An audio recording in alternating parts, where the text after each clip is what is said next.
Hey everybody, we got my boy Angus here, third place at the Halifax Regionals.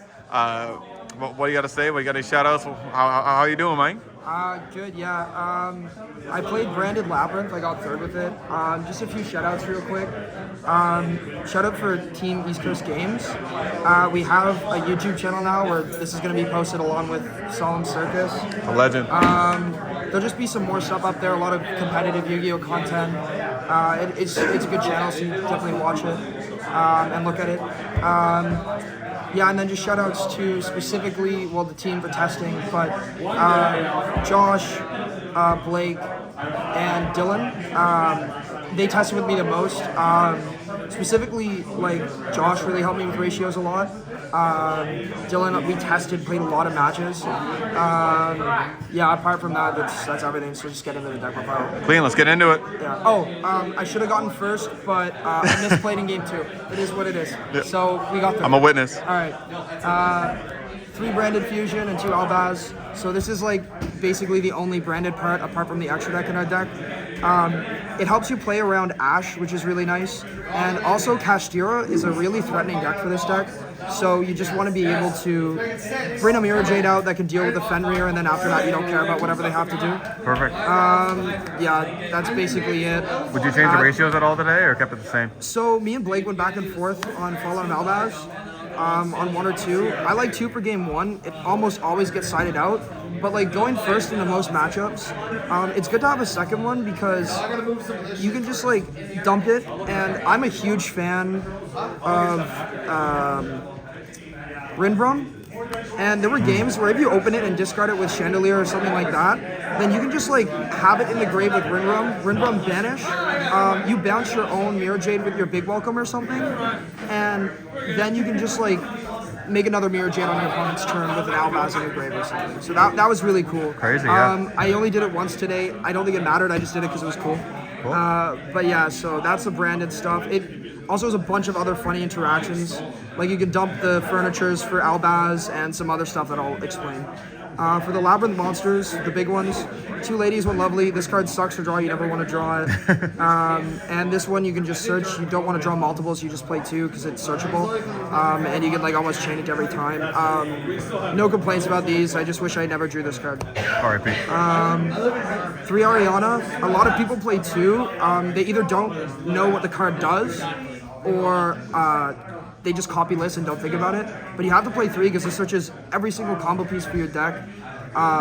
It searches your trap, it searches your furniture, it searches everything. It's a really strong card. It also gets you a draw card, and also part of the draw is you can set a spell trapper in your hand, which is really cool with Kuklock. Yeah, it's the best card in your deck. Yeah, the combos with that in Kuklock are kind of insane if you play it correctly. Then for the furniture, 3 Chandelure, whatever, 3 Stoby Torby, and 1 Kuklock. You just always search this. You don't want to actually really hard draw it that much. And then you just play 3 of each of these guys because they set your cards. Relevant thing with Branded Fusion, these are all dark, so you can kind of toss. And then they can add each other back if you open the coinciding copy, which is really cool. There were a lot of times where I would use Branded Fusion, dump a Stoby Torby or Chandelure, bounce a card and then get it, or I'd open one of these, dump Kuklock, and then I'd be able to chain these guys to add themselves back after, or sorry, not chain these, chain Kuklock after dumping it, and then use one of these to get it back to hand, and then use the trap I set that turn. Yeah. So they actually synergize really well with the Albaz cards, which is cool. 1 Labyrinth. This is for the mirror mainly. It also is just kind of a win more card, but just having it for the mirror is really important, and having it against trap decks and stuff like that is just really good. For a lot of your bad matchups, having this in tandem with one of your welcome labyrinths is really big and important, so that it's really good having that card. How often did it come up today? A lot, or? It came up only once. I didn't play a mirror, but this just gives you the edge of the mirror, and most of the time you always just side it out going second, so it's whatever. Yep. 3 big welcome. It's the best welcome in your deck because of its graveyard effect. I won a lot of games just because I have the graveyard effect to be able to do. Another cool thing is you can dodge Imperm and other things if you discard it with Stoby Torby and stuff and chain it to bounce your Ariana or things like that. So it's just a really useful card. 2 Welcome Labyrinth. You don't want to play 3 because you don't ever really want to draw this one. This is just a bonus after you already get this one.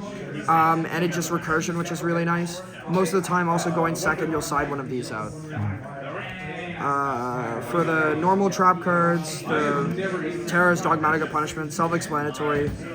The best generic normal traps you can set with Lady and stuff. Game 1 going blind. And then 1 Eradicator. So this was for the mirror.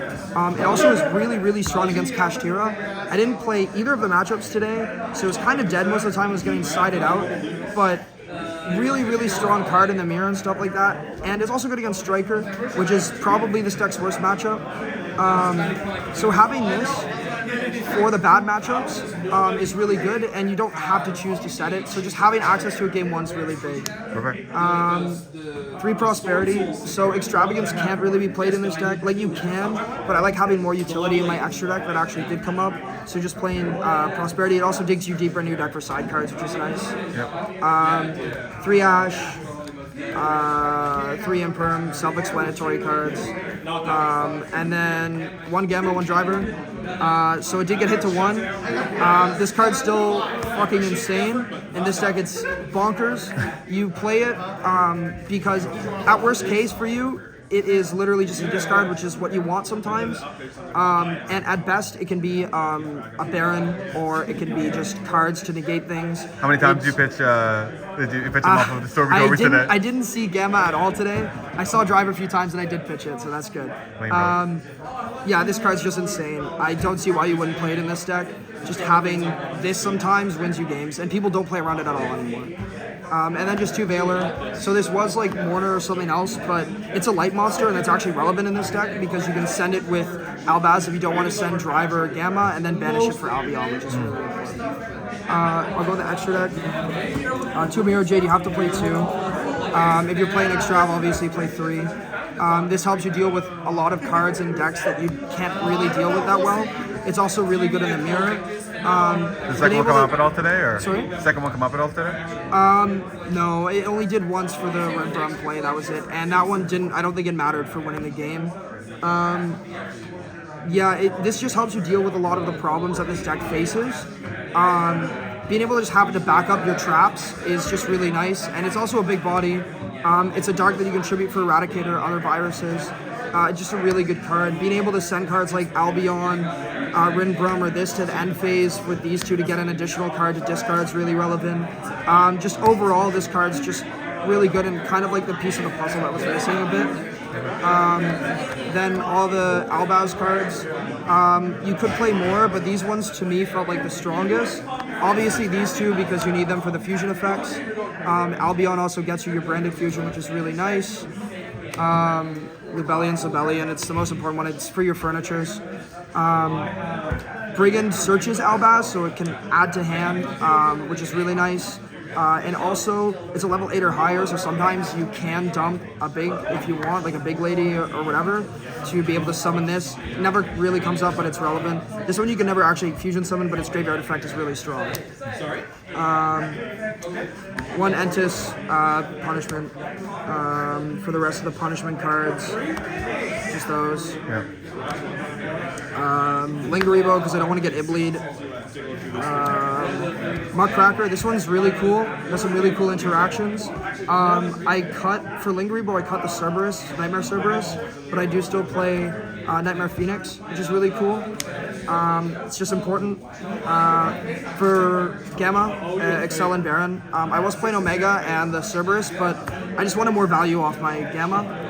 And the last one, just Chaos Angel. The reason I cut this here is because you can summon Chaos Angel under this, banish a card, or banish a card, link, make Muckracker discard, summon this back, and you banish 2 cards, which is really cool. Crazy. Yeah, Chaos Angel is just absurd in this deck. You only need 1 because you're playing Frost, so you just never banish it.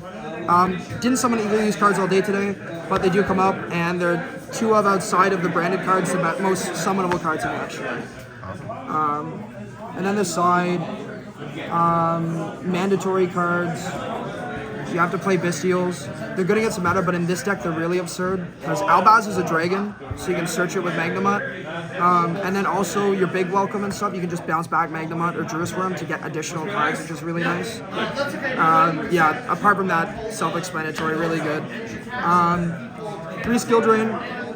I'm playing a bunch of big bodies, I have my trap effects that still let me bounce. It's really cool. Summon Ariana, chain Big Welcome, bounce back the Ariana, get your search because it's activated on the field, but it doesn't resolve on the field.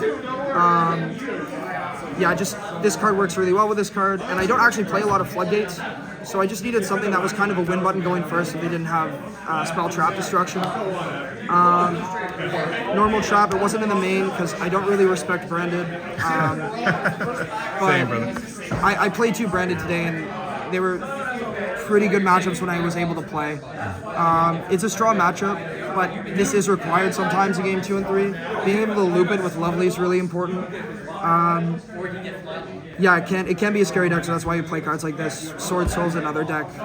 Decks like that where you just have a win button that you didn't have previously with other. Solid purely traps. card too. Yeah. 2 more Eradicator and Deck Devi. Just to draw it more, so I don't always have to set it. And then Deck Devi for Cyber stacks, just Sprite, stuff like that. And then 3 Nib. Honestly, probably gonna cut this card, but it's really it's cool because you can bounce it with Big Welcome back, other things like that. Paired with your other hand traps, it's really good. Yeah, that's it. Right. Anything else you want to shout out? No, that's kind of all right now. All right, Angus. Thanks for being a beast. Shouts out to you and the rest of the team, and that's all I got for today.